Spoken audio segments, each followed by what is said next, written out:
Good morning. I hope you all are absolutely fit and fine. So, today I'm going to begin a new theory, a new approach, and that is, feminism. Uh, I know very well that you all are familiar with this approach, and I also know that you might have gone through, this approach in detail. But I would like to give you something, very different. I would like to give you some points on the basis of which you can understand this approach easily. You know very well that feminism is also known as womanism. Lately it has been called as womanism also. Now try to understand. Whether they both are same or they both are different. The two terms are same or the two terms are different.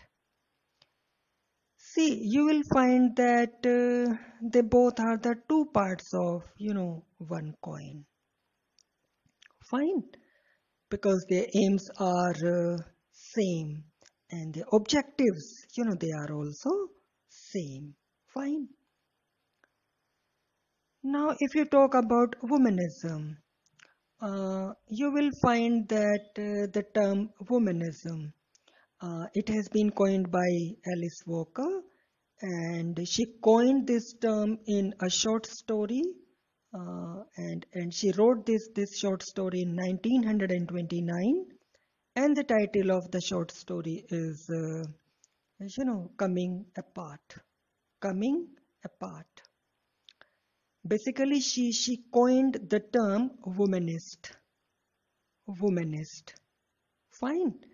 So, for the very first time, she coined the term, in her short story, and that is coming apart. Right? Then again, she used the term in her 1983 book. The title of the book is In Search of Our Mother's Gardens, Womanist Prose. I repeat it. The title of this book is In Search of Our Mother's Gardens, Womanist Prose. Fine. And in it, she basically defines a womanist as a black feminist or feminist of color. Fine. And to Alice Walker, some womanists are Anna Julia Cooper and Andre Lorde and Gloria Watson. So they are some womanists according to Alice Walker, right? Now the major difference between the two terms, between womanism and feminism is that womanism is family oriented, and it basically focuses on race, color, and gender. It deals with gender issues particularly, and it also deals with race and class, right? Then if you talk about feminism, it is female oriented, and it strictly focuses on gender. So this is the basic difference between the two terms. Fine. Anyways, now let me give you some introduction of the facts. How this movement, how how this movement, which is known as feminism, how it came into entity, and what were the needs, for the inauguration of this, movement. See, since the dawn of different civilizations on this earth, the world has been dominated by males.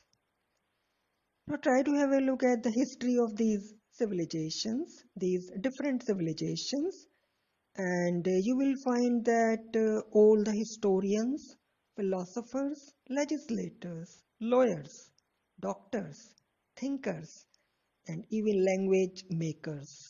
So they all have been males, right?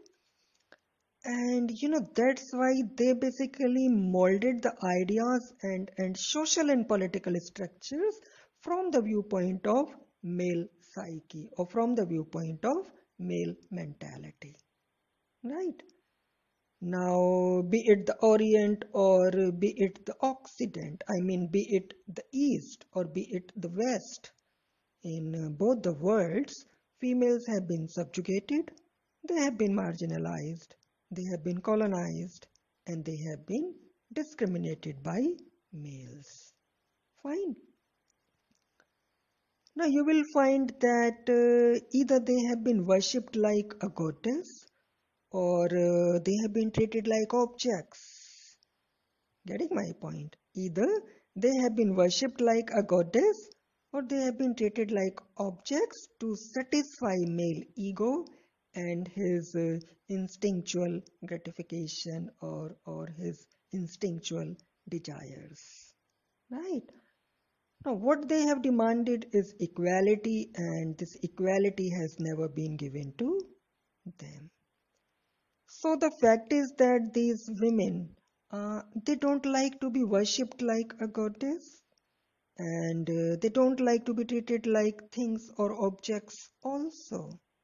So what they like to have is equality, which unfortunately has been a far off matter to them, which has never been given to them.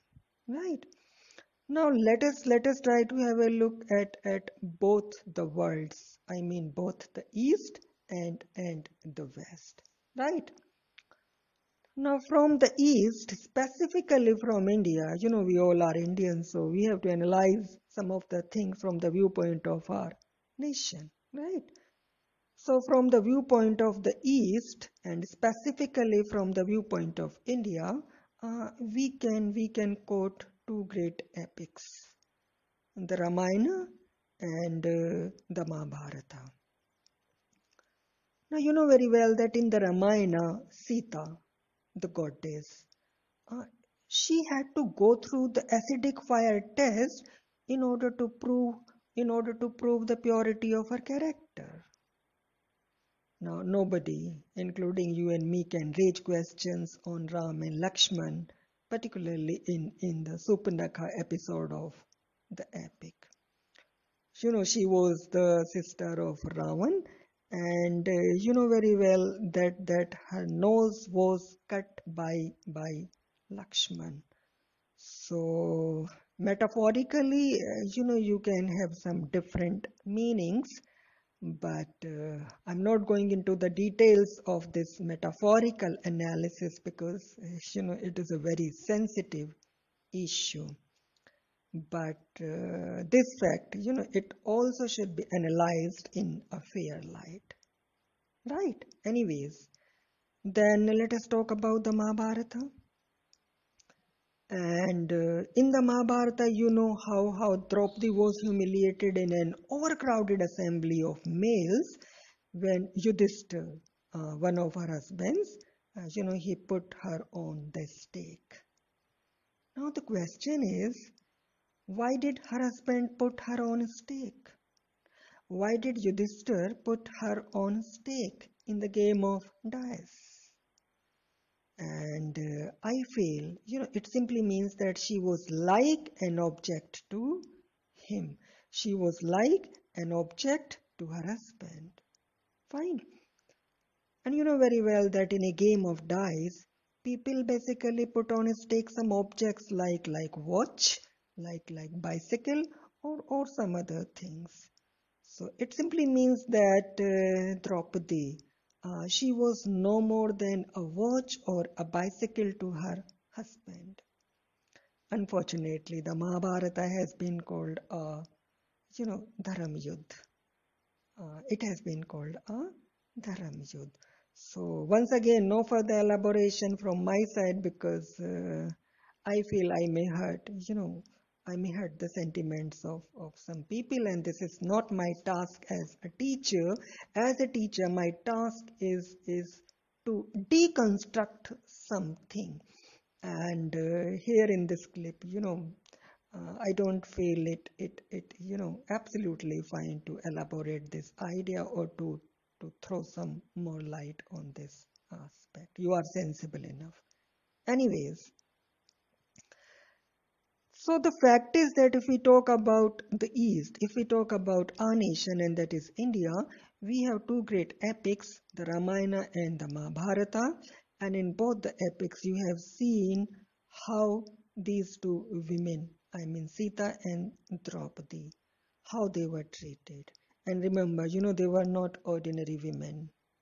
Sita, she's supposed to be a goddess, and Draupadi was a princess. Fine. Now let us try to have a look at the Western world. In the Western world, we can analyze the Victorian era, and how women were treated at that time. I mean, during the Victorian era. And that they were not allowed to go outside the four walls of their homes. And they were meant to take care of the household works, and they were meant to take care of their husbands and children, right? Since we are the students of English literature, let us analyze some facts in the light of the Bible, which is the very base of English literature, right? You know very well that the Bible is the very base of English literature. So let us try to analyze some facts in the light of this Bible. Now you know very well that God created the world in 7 days. In fact, He created the world in 6 days, and the seventh day was the day of rest. Right? Again, you know very well that He created a male first, and this male was Adam. Then this Almighty, He took some flesh from one of the ribs of Adam, and He created a female, means Eve. And after Eve was created, Adam said, he said to Eve, I'm just quoting this line from the Bible.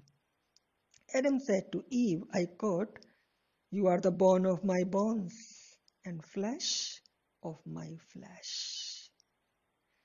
And remember one more thing, Eve was created to give company to Adam. This was the initial purpose in the mind of the Creator, in the mind of God. So again, I have so many questions. Now the questions are like, why did God create a male first? Why didn't He create a female first? And why did He create a female out of the flesh of a male? Why didn't He create a male out of the flesh of a female? He could have done otherwisely. He could have created a male out of the flesh of a female. So, woman is taken out of man. And it's a different matter that a woman is a creator and she is a birth giver. So biblically, woman is taken out of man. But in the practical life, in the real life, it's a different matter that a woman is a creator, she is a birth giver, in the form of a mother. Right. Now, interestingly, you will find that God Himself is a male. So the biblical God that we are talking about, He Himself is a male. And that's why, the first idea in relation to the creation of the world that entered the mind of this creator, it was that of a male, not that of a female. Fine. So, simply speaking, we can say that the Bible also reflects its androcentric nature. The Bible also reflects its androcentric nature, right?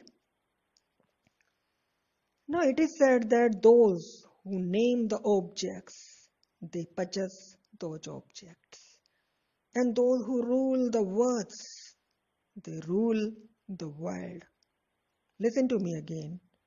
Those who rule the words, they rule the world. And history shows that words have been ruled by males. And that's why, they have ruled the world also. Fine.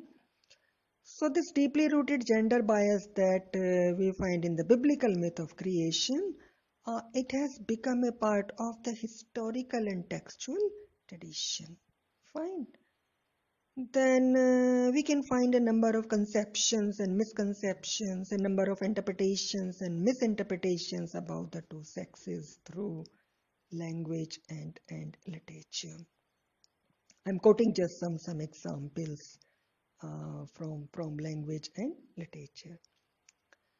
See, a popular saying is that 10 bunches of a speech descended on the earth. Women took 9 out of 10 and men took just 1. Getting my point? So women took 9 out of those 10 speeches. Fine. And men, they took just 1. So this may be the reason that women are very good in language but very weak in logic, in mathematics, and in rational analysis. See, I'm talking about some conceptions and misconceptions, right? Then if you remember Aristotle, one of the great masters, and he's everywhere in literature. Everything begins with Aristotle.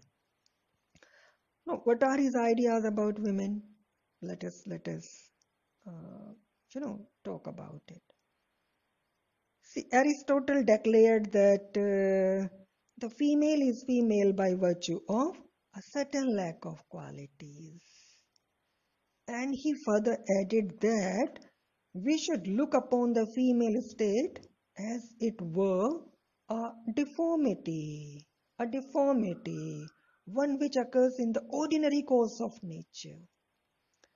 And on account of its weakness, it quickly approaches its maturity and old age. Why? Because, inferior things, they all reach their end more quickly. So these are the ideas of Aristotle on women. So he felt women to be deformed creatures, right? Then you might have heard the name of Aquinas. He is basically a Roman Catholic of the 13th century AD, and Aquinas believed that woman is an imperfect man. I repeat again, he said that woman is an imperfect man, and further he said that the female is a misbegotten male. The female is a misbegotten male. So what I understand from this statement is that, perhaps God has a factory in his kingdom and he's producing some creatures. Basically, his wish is to produce only, male figures. And if some piece is deformed, then he gives it the name of female, and all the absolutely fine pieces, they are males, and the deformed pieces are you know females. So he's calling them misbegotten male. So any male who is misbegotten is a female. So that is the simple idea of Aquinas. Fine. So these are the ideas of Aquinas on women. Right. Then how can you forget Nietzsche, the German philosopher? And he says that Woman is the source of all folly and unreason, means all illogical activities. Then he says that she is the siren figure that attempts the male philosopher out of his appointed truth-seeking path, and that, finally he said that woman is God's second mistake. Woman is God's second mistake. So number one to him, woman is a siren figure, and who does not allow a male, who does not allow a male to go on the path of truth. And number two, she is God's second biggest mistake. So which is the first mistake of God? You can analyze it, right? Then you might have heard the name of Sigmund Freud, and he makes woman envy the private parts of a man. You can come to know about it in psychoanalysis. So these are the ideas of some great masters about women. And remember, they were not ordinary human beings. They were not ordinary writers, but they were the well-known names of their times, right? Then, some expressions like I'm quoting some expressions from literature. Uh, you know, Proper study of mankind is man. It is, it is a line from one of the works of Alexander Pope. So proper study of mankind is man. So where is woman in it? So do you feel that mankind, it denotes only males, not females? So woman is missing here. Then the child is the father of man. The child is the father of man. Why the line is not written that the child is the mother of a girl or something else or a woman, right? Then man is the measure of all things. Man is the measure of all things. So again, woman is not here. So most of the expressions are about, males, and the word female or the word woman, these words are missing. Then, some pronouns like he and him, they are generic. Generic. Say, for example, mark the sentence. If I say the value of an individual is analyzed on the basis of his virtue. So we are talking about an individual, but we are using the pronoun his, not her, right? So the value of an individual is on the basis of his virtue. Most of the people, including women, they all use this pronoun his, not her. Fine. So some pronouns have become generic. So what I mean to say is that in every age, woman is made, not born. And you can find this discrimination everywhere. You can find this discrimination in language. I'll elaborate some of the words where you will find how, women or the female sex, how this female sex has been given a very inferior status, or how the meaning is very different when a word is used in feminine gender, and it gives a very different and repeated meaning when it is used in masculine gender. So I'll talk about it in the next clip. Fine. So this is basically the I mean, I'm just trying to make some base.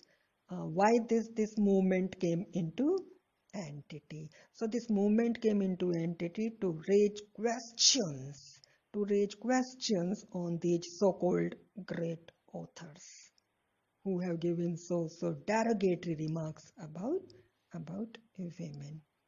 Fine. So this is enough for today, and with some more ideas I'll be coming in the next clip, and I'll be talking about some feminist critics also. Again, I'm telling you that I'll not talk about this approach in very detail because you all are familiar with it and you all might have gone through it so many times. But I'll try to give something new uh, to you people. And moreover, it's a very controversial approach. So you may have so many questions in your mind, right? So if you have some questions, please let me know. Thank you. Good day.